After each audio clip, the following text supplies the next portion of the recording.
ফুরফুরা দরবার শরীফের ঐতিহাসিক 21, 22, 23 ফাল্গুন ইসাল সাহেবের অনেক অনেক ভালোবাসা মোবারকবাদ জানাই, যেটা 1891 সনে বিংশ শতাব্দীর মুজাদ্দিদ পীর আল্লামা আবদুল্লাহিল মারুফ মোহাম্মদ আবু বকর সিদ্দিক আল কুরাইশি রহমাতুল্লাহ আলাইহি নিজ হাতে প্রতিষ্ঠিত করেছেন। সেই ঐতিহাসিক মাহফিল তৎকালীন সময়ে, যেটা আমরা ইতিহাসের মধ্যে দিয়ে জানতে পারি, কিতাব মাত্র 250 বাতাসে উনি সূচনা করেছিলেন, যেটা বর্তমান লক্ষ লক্ষ মানুষের একটা সমাগম মেহমানদারিতে রূপান্তরিত হয়েছে। আলহামদুলিল্লাহ, সকল মেহমানদের এটাই বার্তা জানাবো, যেভাবে আপনারা বিগত দিন ভালোবাসার সাথে এসেছেন, ভালোবাসা নিয়ে এসেছেন, ভালোবাসা নিয়ে গিয়েছেন, ইনশাল্লাহ সে ভালোবাসা নিয়ে আসবেন, ইনশাল্লাহ আমাদের ভালোবাসা নিয়ে যাবেন। আর রাস্তায় মানে ট্রাফিক রুলস ফলো করবেন, হেলমেট অবশ্যই মাস্ট বি আনবেন, বাইক নিয়ে যারা আসবেন 4 চাকা আসলে বেল্ট পরবেন, সাথে সাথে তাড়াহুড়ো না করে ধীরে সুস্থে আসবেন, যাতে সামান্য ভুলের কারণে কোনো একটা বড় দুর্ঘটনা না হয়ে যায়। এবং গত বছরও রমাদান শরীফে ছিল, এবছরও রমাদান শরীফে, সেটা একটা আনন্দ বড় ব্যাপার, যেহেতু প্রায় 32 থেকে 34 বছর পরে এটা পড়ে, সেই হিসাবে একটা অনেক আনন্দ, যে হয়তো আমাদের জীবনে আর পাবো কি পাবো না আমাদেরকে বলতে হবে। আল্লাহ পাক তিনি ভালো জানেন, পেয়েছি, গত বছর পেয়েছেন আলহামদুলিল্লাহ, এবছরও পেয়েছি, আগামী বছর আল্লাহ পাক তিনি ভালো জানেন।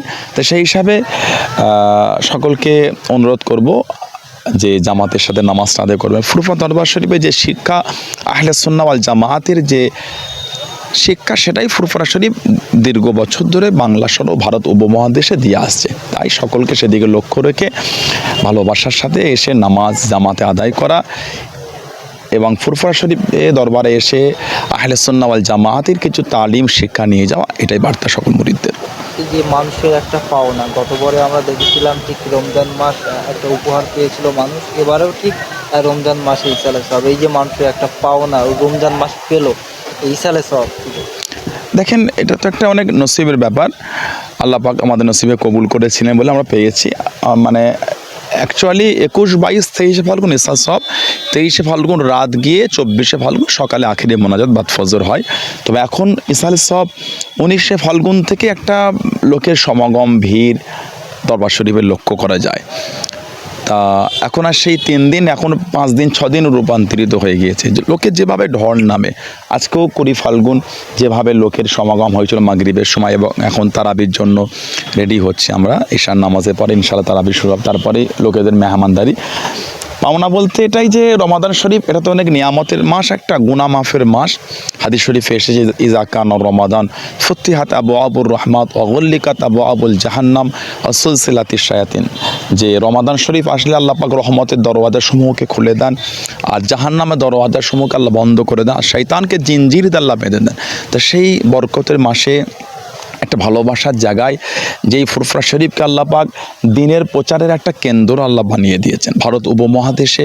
মুজাদ্দিদুজ্জামান রহমাতুল্লাহ, এবং শুধু ফুরফুরা শরীফ দাদা পীর সাহেব রহমাতুল্লাহ আলাইহি, তাকে তো আল্লাহ জামানা মুজাদ্দিদ করেছেন, তিনি তো খিদমত করেছেন তার আগে।